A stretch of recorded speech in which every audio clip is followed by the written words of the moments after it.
Hi again. Now that we've drawn some great Rankin Bass characters, I'd like to introduce you to my special guest. She's here to show us some fun art projects. This is my wife, Joni. Hello. Joni is a kindergarten teacher and the craft expert in our family, so I'm really excited to see what she's going to show. Oh, well, thanks, Joe. Let's make a party out of it. First thing that we're going to do is we are going to make a snowflake. I'm sure that around your house you have a lot of fun supplies that are already available. You don't have to go out and buy anything. You're going to start with just a regular piece of paper. And since most paper is already in a rectangular shape and we need it to be square shaped for our snowflake, we are going to turn this into a square. So the first thing you're going to do, Joe, is you're going to grab it by the top right-hand corner. Okay. And you're going to slowly bring it down so that this corner meets up with the other edge. And it's very important to make sure that your paper is lined up in a nice straight line. Yeah. You're going to have a big piece of paper at the bottom. Okay. Then feel free to make it into the nice crease. So now we are going to cut this little bottom strip off of the bottom. Okay. Now that you have your leftover piece, you can maybe use this later or you can put it into the recycling bin. Messy, messy, messy. Next step is you're going to hold your triangle up, and then you are going to just take the bottom right corner and you're going to fold it over to the bottom left-hand corner. Make sure it's nice and lined up, and then you can fold a nice crease into the paper. Great. Now you're going to hold it so that the pointy side is down, and then just bring it corner to corner again. Now we've got it to this point, we can start making it into our snowflake. The important thing with your snowflake is that you're going to never cut through this big fold on your paper. So you're going to put your finger on the folded part and you're going to hold the fold. Oh, that's good. One thing to keep in mind is this smaller angle is going to be the center of your snowflake. So if you want your snowflake to be solid in the middle, I would avoid cutting this. If you want it to have a nice hole in the middle, you can do a fancy design on here and cut a hole in the middle. But now we just take your scissors, hold the fold, and you can start cutting. I am going to cut a rectangle. You can cut triangles into it. You can cut deep into it. Just make sure that you don't cut into the fold. So hold the fold, don't cut it. The fun part about this is that you can make it as simple or as complicated as you'd like.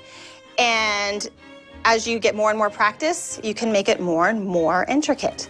Got it. Are you ready? This is the fun part. This is where the big aha moment comes. Okay. All right, so now we're going to very carefully start unfolding it, and you never know what you're going to get. And then this is your ta-da. That's pretty cool. Yay! Yay! You did a great job, Joe. Well, this will be great for putting a drawing on the middle. Absolutely. What I like about that is if I wanted to draw on it now, I have a nice big chunk of real estate to do a drawing. I actually have done a couple drawings earlier, and I could maybe put one on here, and it might be really let's take one of the drawings that you did of Frosty the Snowman. Sure. You can put a little bit of glue on the back of Frosty the Snowman. Okay. And you don't have to put too much glue. You just don't want any glue that's kind of coming out of the edge, because then other things will stick to it when it's trying to dry. Oh, I see. I think he looks really cute right in the middle. Oh, look how cute that looks. Look how cute he looks right in the middle. And then something that's fun that you can do with this, in addition to putting your Frosty drawing, is you can take a piece of ribbon. Okay.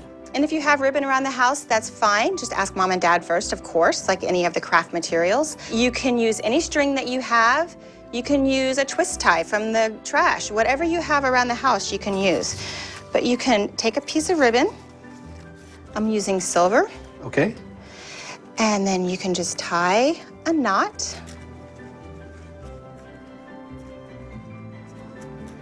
At the like top. tying a shoe. Yeah, you can either make it into a bow or into a knot, however fancy you'd like to make it. And now you have a really cute snowflake that you can hang on the tree, or you can hang it from the doorway. You can decorate your house with it. Something really fun that you can also do is if you have some grandparents who are out of town, or maybe they live in town, They love getting crafts from you. So you can take your snowflake and we can turn it into a card for grandma or grandpa or auntie, uncle. That's a really good idea. So on the back side, you're gonna take a piece of paper, and tell you what, Joe, I will split my paper with you. We can also still decorate up the front though, right? Oh, absolutely. You can take any of your supplies that you have. You have some glitter glue, you can use your crayons or your markers. We have some really pretty sparkles right here that you can decorate it with. Now I have a piece of paper right here, and we're just gonna turn this into a card for Grandma and Grandpa. So I'm gonna fold it in half. Okay.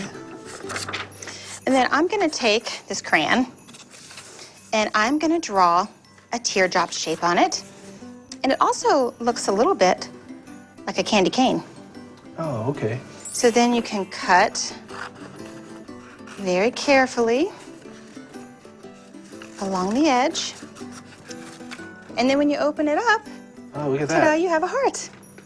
And now you can write your note to Grandma. And then you'll take your glue stick again and you glue it onto the back. Okay.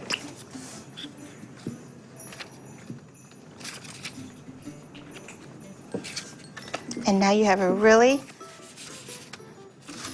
nice card. Well, thanks so much for joining us and making our fun holiday craft. Have a great time and do it as a family.